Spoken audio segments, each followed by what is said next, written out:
What if I told you that thinking the wrong way could get you killed? Well, throughout history, there have been a few select people who found out the hard way that some ideas are dangerous. They're not just controversial or unpopular, they're downright deadly. From the philosopher whose ideas were so subversive, they got him put on trial, to the thinker who was literally put to death for his beliefs. Here are some of the most shocking instances of people being punished for nothing more than thinking the wrong way.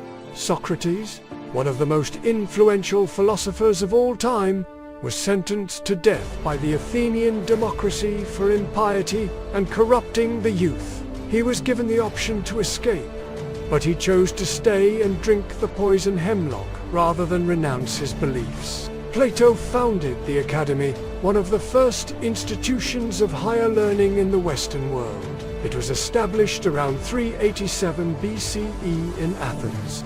Their work was later banned by the Roman Emperor Marcus Aurelius, and his books were burned. Confucius, the Chinese philosopher whose teachings shaped the ethical and moral standards of Chinese society for centuries, was also banned. His followers were persecuted, and his books were burned during the Cultural Revolution. Spinoza, the Dutch philosopher who developed a system of thought that combined elements of Aristotelianism, Platonism, and the philosophy of the Stoics, was also banned. His book, The Ethics, was placed on the Index Librorum Prohibitorum, the list of prohibited books by the Catholic Church.